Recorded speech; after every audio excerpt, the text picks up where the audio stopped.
A crochet world only works if everything belongs in the same scale. If the proportions are off, your world is going to fall apart.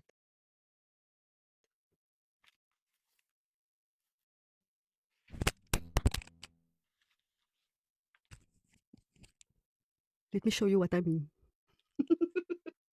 Individually, all of these pieces could work just fine.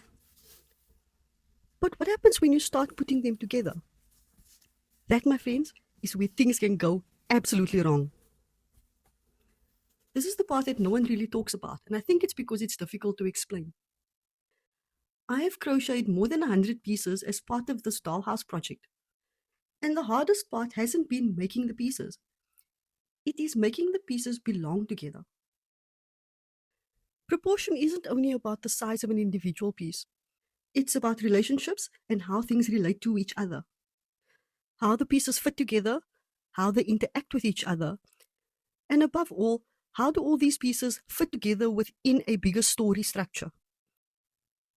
I am building a safari adventure story, and this particular safari is anchored in the Kruger National Park in South Africa. It helps to make the story specific. Proportion is also about how things feel, because you could have the same object, but depending on the doll that you pair it with, it could have a completely different feeling. Last week I showed you what happens when you add clothing to a doll, how it changes the shape, how it affects the structure of the piece, and how you can visually balance a doll just by adding a few items of clothing. With this week's experiment, I wanted to see what happens when I started making accessories for the doll and how that changes not just the shape and the silhouette, but how these things fit together. Because ultimately, I design toys so that they can be played with. For these stories, I always start with a doll and I start building the world from the doll out. So the doll first, then the clothes, accessories, and then we expand the story further and further out with the doll at the center. So everything has to match the scale of the doll. When I talk about scale, I'm referring to the overall size of the object in relation to the doll. So what is the size of this bag in relation to the doll? What is the size of the shoes in relation to the doll? On its own, it probably looks like it doesn't fit, but it does fit on the doll, if that makes sense. That is not the same as proportion. Proportion is the relationship between the sizes of the different objects. So, for example, things can work in the same scale, but if you had these pieces next to each other, they probably look like they don't fit, but they do fit in relation to the doll. I tried 2 different styles of bags here. This is a crossbody satchel, and it expands the shape of the doll sideways. If I wanted to put this bag over the head, I would have had to have made the strap too long.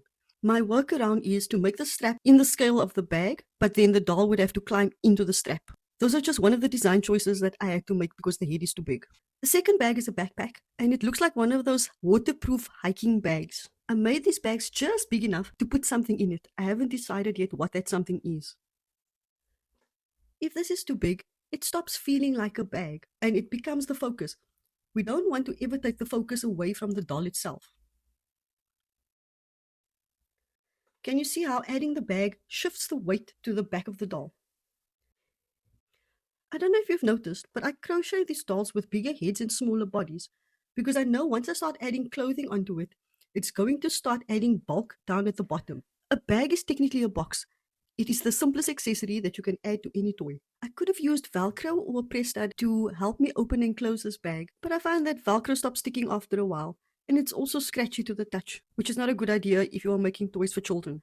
I should also just point out that this is not a children's toy. I am making this toy for myself. If I were to make this for a child, I would not be using wire glasses or metal rings in the ears. I would probably sew the glasses on, and I would make sure that the clothing is attached to the body so it doesn't come off. Small pieces that sit close to the face matter even more. Things like hats or this bandana can make the face visually look bigger than what it is, even though it is a big head. One trick I use is once the head is done and the hair is done, I try to add a lot more at the bottom than on the top, just to visually balance the piece. Shoes is another easy accessory to add to your doll to give it some kind of personality. These don't help the doll stand, but they do change how a doll looks, because sometimes style is much more important than structure. If you wanted to crochet a doll that looked like someone that you knew, as a birthday gift, for example, and you want to add pieces to it, the real test isn't just one object. It is how these objects interact with each other. Because if everything is the right size, but they don't work together, your story is going to feel completely off. And a story can be something as simple as matching the person's favorite things or activities. If your kid does karate and ballet, make 2 separate outfits, a karate gi and a tutu, so that they can put it on and off and put it in a big bag so that they can play dress up. Every story in this dollhouse has its own rules, and I have a lot of rules. But what I try and do is keep the proportions so that they stay consistent within that world. Here are my 3 design rules that I never compromise on. Rule 1 is everything has to relate back to the doll. The doll is the center of the story. I build all pieces from her perspective so that she can interact with them. Rule 2, the objects must feel usable by the character. For example, if the doll was a real person, could she pick up the bag and put it on her back? Could she take this outfit off and put on a ceremonial outfit with another crown? Could she get on this bed? Think of it like this. If someone gave you a photograph of 2 people sitting at a table and chairs with a tablecloth and some food on the table, and they asked you to crochet all of those pieces in that photograph, what size would you make all of those pieces? Would you make the table smaller than the people so that they couldn't sit at the table? What size would your food be? Think of it like 3D painting, but instead of painting with oil paints, for example, you're painting with yarn.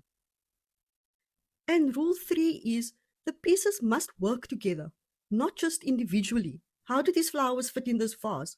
How do these pieces of food fit into the plates? How does this cat get on the bed? How does the cat hide behind the vase? The best crochet gifts isn't just about making pieces. It is about making pieces that belong together and fit together.